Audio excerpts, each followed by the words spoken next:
Now we'll start lesson 8, which is about audio mixing in the edit page. The very first thing you're going to do, this could be, if you're running this as a 3-day course, this could either be the last lesson on the first day, or it could be the first lesson on the second day. It just depends on how your class is going. The first thing you're going to do when you start this lesson is go up to the workspace menu and reset the UI layout. Right now you should be in your kind of effects layout with a single viewer and the inspector open and things like that. And we're just going to choose workspace reset UI layout just to get back to a default layout, and that way you know you're all looking at the same thing. Also, the one thing that you might want to do is come over to the bottom of the timeline viewer in the lower left corner and just click on that on-screen control button to hide your on-screen controls. Once you've reset the layout, you're going to make sure that you go to the rough cuts bin. And in the rough cuts bin, you're going to see this O4 audio rough cut. The first thing you're going to do is you're going to start by adding markers. So you're going to talk about markers and the use of them and how they can be used to identify specific areas in a timeline. So we'll find a specific spot. The first thing we're going to do is go to this third clip right here. So you can just make sure the clip is selected and the playhead is over the center of it. And then when you click the marker shows up down here. We're going to want to add a note and change the colors. So you double click on it to open up the marker dialog. You're going to change the name here to SFX for sound effects, and then just say in the note, add roaring jet takeoff. Something like that, just as a note.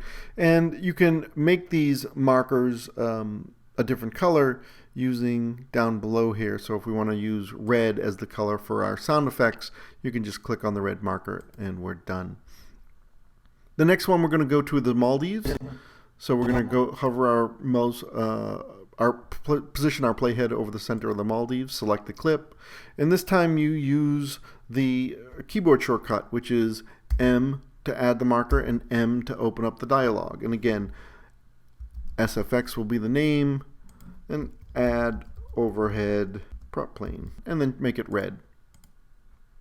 Finally, the third marker, you're going to use that to add a marker in the time ruler. So you're going to go to the beginning of the South Pole clip, and you're not going to select anything. Make sure you click in the back of the gray area in the timeline here so that you're deselecting any of the clips. That way, when you add the marker, it will be in the time ruler. Again, you can use M and point out where the marker is. M again will open up the dialog. And just make sure you mention the difference between markers that exist on a clip and a marker in the time ruler, right? A marker on a clip moves with the clip.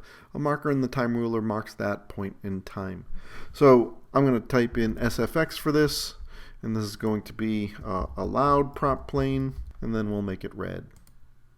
For this one, you point out that you may want to have a sound effect last over these two clips, and the way that you can do that is you can just option drag to make a duration marker, and now this spans across two clips down below instead of just on a single clip. Now the next one you can do any way you want. If you want to do it on a specific clip, you can do it on a clip. Sometimes I like to separate them out from the red markers. This is going to be a marker annotation, so you can come to something like the interview if you want to, or you can do it on the South Pole clip if you want to do it there too. I like separating it out. And just selecting the clip, we'll do it on the clip itself. You can show that you can use a menu if you want. I'm just going to choose yellow to be an annotation marker, and then choose from the lower left-hand corner of the timeline viewer, you have a little pop-down menu, and this is where you can choose annotations. When you choose annotations, you'll have drawing tools up here where you can, draw to say, bring his face down. You can add arrows, lower him in the frame down to about there or something like that. You could draw on the screen to say get rid of this poster and add in a new poster in visual effects or something like that. And you can change all the colors of these to be anything you like. Once you have them done, you can select them and change the color So if you want to select this and make this blue. So those are annotation markers. Those aren't really on the exam, but it's nice to show them. So you can show them any way you want. And then be sure to just switch this back to transform and turn off the on-screen controls. Once you're done with the timeline, so you really just add 3 critical red markers, and that's what you're going to use in the rest of the lesson. The yellow one is just for an annotation. You don't really use it beyond this point. Once you're done with those kind of 4 markers, you're going to turn your attention to the bin and add some source markers on sound effects. So you're going to go to your audio bin. There is a sound effects wave. You're going to double click it and open it. You want to explain what you're looking at here, how the top is the entire clip. And down below here is a detailed view, and you can see the white outline showing us the area in detail. And there are 2 channels here because this is a stereo clip. So you want to make sure this is kind of the first time people are seeing an audio only clip in the edit page. You've seen it in the cut page, but this is a little bit different view, so you want to make sure you point that out and what you're looking at. So we're going to start adding markers. You add 3 markers in the source clip. The first one is easy. You're just going to move over the very first peak, the very first sound effects, and you can use your arrows just to make sure that you are directly over the peak of this audio waveform, and then you can hit the M key to add the marker there, hit M again to open up the dialogue. And here we'll just use the name. You won't use the notes. You'll just use the name to say this is an overhead seaplane or something. So you're showing people how you can add just a single marker. The next one you're going to do is you're going to mark a range of frames, and you're going to use the marker dialogue to do that. The place where you do it is over here. You'll see that after the first peak there's a long stretch of nothing, and then you come to this beginning of the next sound effect, and this is going to be your loud prop plane. So what we're going to do here is just add a marker at the very beginning here just by tapping MM. This one's going to be loud prop as the name, and then you're going to come to this duration area, and you're going to say you want this to be, you know, maybe 5 seconds long or 3 seconds long, whatever you think is right. I'm going to type in 5. So you just come and select the 5-second area and you type in 5. Once you do that and you say done, you now have a duration marker. So those are the first 2 markers. The last marker you're going to do based on the loud jet plane that you need, and you can see right in the middle, it's easy to locate. It's right in the middle. There's this loud kind of peak here. That's going to be your jet sound. You want to make sure you come to the beginning of it, you'll play over it, and then you'll just mark an in and an out right over it. You can use the arrow keys to nudge it, mark your out point. Once you have an in and an out, you'll come down to the jog bar, right click over it, and say convert in and out to duration marker. And what we're left with are 3 markers here. And that we're going to use these now to add some sound effects. So when you now switch from adding markers to editing the sound effects, you want to customize the audio interface because Resolve leaves a lot of room for additional video tracks but very few for additional audio tracks. So the first thing you might want to do is just come to the divider line that is between the video and audio tracks and just drag that up all the way to the top. In fact, you can go a little bit beyond the top because when you shrink this video track, it's going to leave extra room. The next thing you're going to do is you're going to come into the timeline view options. This is the first time you're introducing this, so you want to tell them where it is and what it's for. So it's just for modifying the look, the appearance of your timeline. And you can see in the video view options you have 3 buttons. The middle one just adds, just splits the film strip so it only has a thumbnail at the beginning and end of each clip instead of every frame. But we're going to use the last button, which just shrinks down those clips down to bars, something probably everyone's familiar with if they're using Premiere or Avid. They probably have timelines that look like this. We want the audio track to be much larger, so we're going to expand the audio track all the way. The audio tracks, when you go to bars, turns off your waveforms. So you're going to want to turn on your waveforms, which is the button up above. That's the last button on the top here on the right. That will turn on your waveforms. And then you're going to want to increase the video track as well, because when you have the video track completely collapsed, then your markers won't show. So you're just going to drag the video track all the way to the right until the markers show up. So those two track height sliders are going all the way to the right. Now that we have our timeline looking correct, we will want to add an audio track for our sound effects. Right now we have one track, which is the interview. We have a second track, which is music. We're going to add a third track. Come over to the timeline header, right click, add track. We want this to be a stereo track, so we're going to choose to add stereo. One of the ways you can tell what type of track you have are these little numbers on the right side in the timeline header that say 2.0. If they were mono, they'd say 1.0. If they were surround, they'd say 5.1 or 7.1. All right, so now you want to be able to patch audio track 1 of the source into audio 3 of the timeline. So over here, you can think of these as this is your source track and this is your timeline track. And the only source track that we have is audio 1. That's why it is the only one outlined. Even though it's showing audio 2 and audio 3 for the source, that's not really there as describing the track that's in the clip. That's just describing that you can patch these tracks to audio 3 and audio 2. It's just leaving numbers there. The one that's outlined as red is the real only track that you have in your source. Sometimes you may have A1 and A2, but we only have A1. So what we're going to do to patch this is just click on A3. So now A1 of the source is patched to audio 3. If you want, if you have more than one A1, if you have A1 and A2 in your source clip, you can also drag these, which will make them easier if you have more than one track in your source. But we just have one, so you can just click on A3, and now A1 from the source is patched to audio track 3 in the timeline. I find this is often a place where people get lost, so you might want to go slow and just make sure everyone understands what they're looking at there. Now that you have things patched, you can start to edit these in. The first one we're going to do is going to be the Maldives clip. So what I'm going to do is I'm going to move my playhead over that Maldives clip, and I'm going to zoom into it kind of to expand the clip so it fills the timeline view.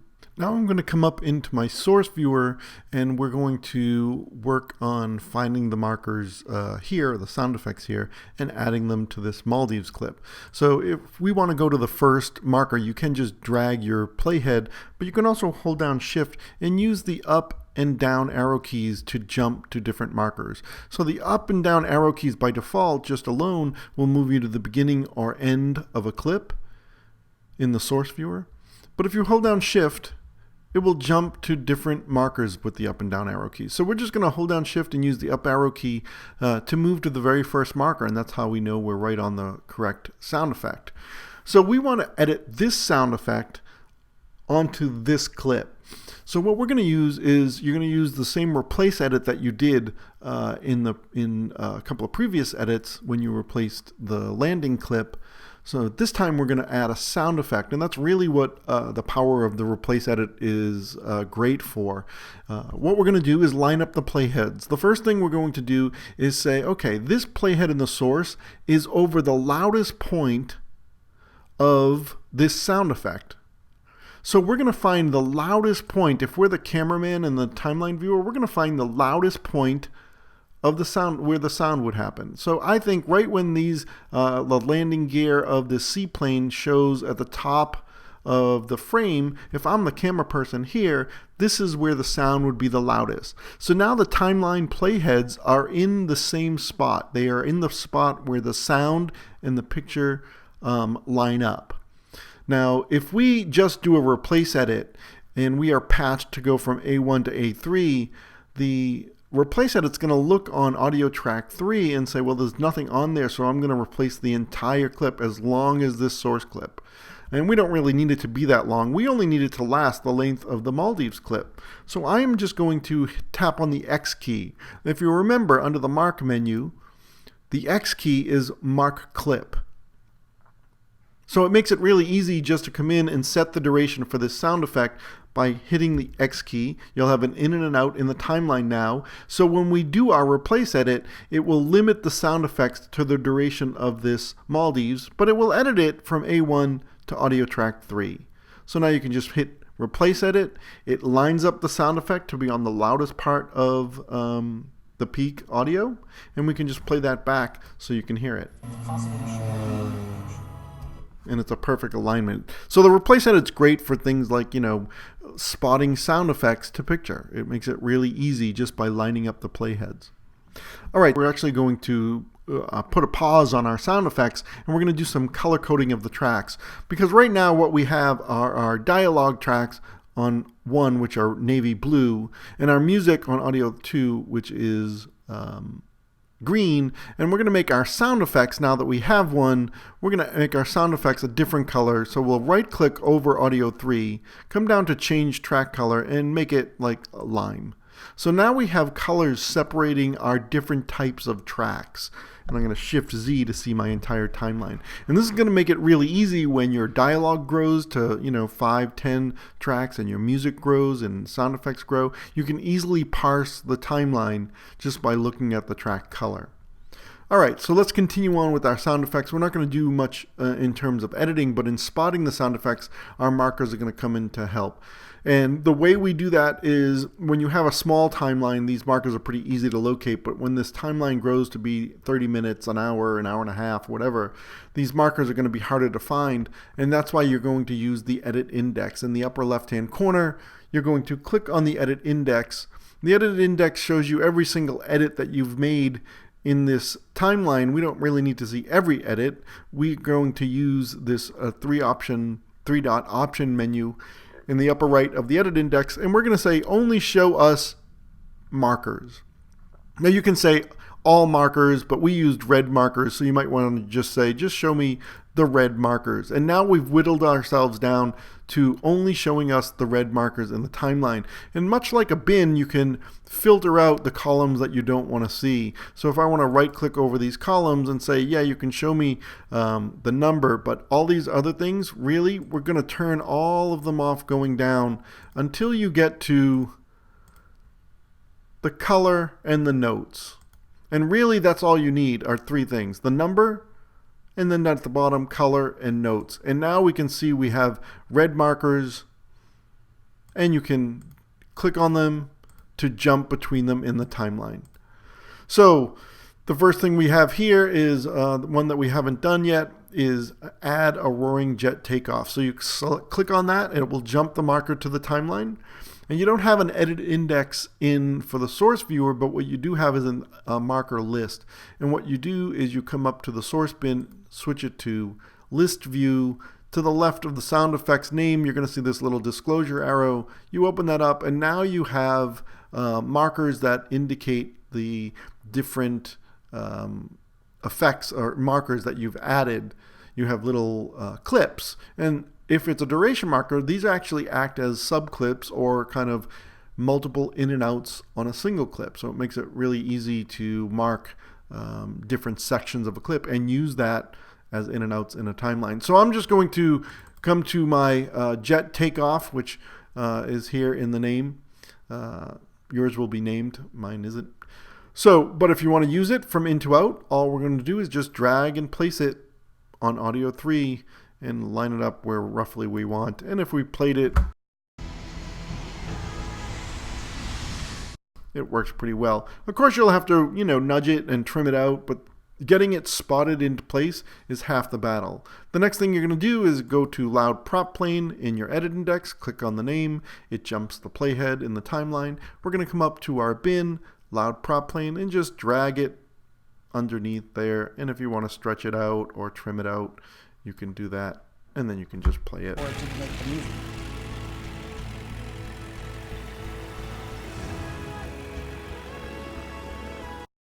Now, once we have our markers here, you can also create a link between them, because right now these have nothing to do with each other. The clip and the sound effect just don't know anything about each other. So if we wanted this Maldives clip to always be associated with this sound effect, you can click on the sound effect, command or control click on the video clip, and then right click over either one and say link clips. Now you've created a link between the two, and you can see the little link icon in the timeline. They act as if they are tied together, as if they came in together into the media pool. So it's a way to create a relationship, a sync relationship between two clips that aren't related. Once you've created the links, you turn yourself to monitoring, solo and mute. So you can show people now you want to start setting levels. So you're going to want to understand how to solo and mute things.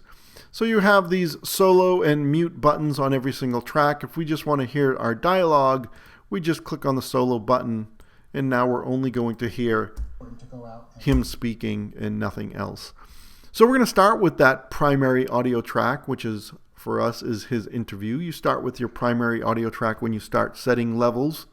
And what we're going to do is, before we start any levels, is we're going to use the Keynote or PowerPoint slide to make sure people understand how to read levels. So it's important to know how to read levels. So I switch back to my Keynote or PowerPoint slide. You'll have audio measurement slides. So you can go over what an RMS peak meter is, and then you can come down and tell them what decibels is, and setting the maximum and nominal peak, and what that tone per reference level tone may be. And you definitely want to talk about if you're targeting, not the actual big peaks, but roughly where the dialogue should be bouncing around, because you will have peaks that go above this, but roughly where the dialogue's bouncing around should be about -12. You're just giving them rough guides, right, for where to start. So when we do our dialogue, we're going to say, well, it roughly should be around -12, but there'll be peaks that go above it. But it should be bouncing around -12. And same thing for your sound effects.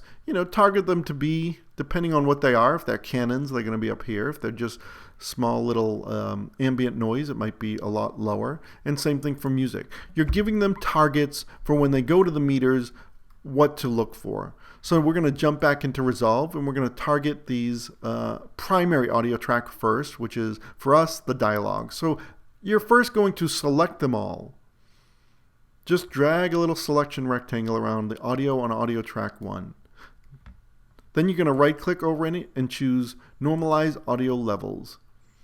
And in the Normalize Audio Level window here, you have, you can see it saying Sample Peak. So the peaks of these clips is what you're targeting here in the level, not where the primary bouncing around should happen, right? That's going to hopefully be around -12, but here you're saying don't go louder than something. Now he's pretty quiet, so you might choose to leave this at -9, or you might choose to lower it a little bit and say, no, I want it to be, -8. And then you talk about relative and independent. So these peaks, this peak is saying the loudest point that any of these audio clips should be is -8 dB. The relative and independent settings are, is it relative, which means it's going to look through each one of these clips, find the loudest one, and raise that peak to -8, and move everything else up accordingly, but they might not go to -8 because only the loudest peak out of all of them is doing it. Independent says that each one will have a peak, and each clip's peak will raise to -8. So on something that is wildly different levels, you might choose independent. On something that is relatively the same person speaking in the same level generally, you can use relative, and they will adjust the levels pretty well. So I'm going to choose relative because he's in the same room, same microphone, same interview time. So he's pretty consistent. I'll choose relative. And then you just normalize it, and that will change the levels. So now when you play it, you'll look at the meters, and the meters will never hit above -8. Now, at this point, you might want to introduce the mixer. So in the upper right, you have the mixer. The mixer is really only used in this case right here as meters. You're not going to use the actual channel strips or the faders here. So sometimes what is nice to do is just come up to the upper right in the options menu and just look at the meter. So as we play this now, a documentary about how the airplanes changed the world. He should be hovering right around, -20, but never go above up here -8, his peaks. So as he's playing, as he's talking, we should never see it go above here, and he should be right around here. To shoot it, we wanted to go shoot it. If we couldn't get the shot or the weather wasn't right, we would either go back to that location or it didn't make the movie. So normalization is a great way to do something like that for your primary track. You do have to listen to it. You can modify it, just so you know. If you want to come into a single clip, you can open up the inspector and see this clip volume. And that's what normalization is actually doing. It is actually adjusting this clip volume. It's not destructive. You can change it at any time.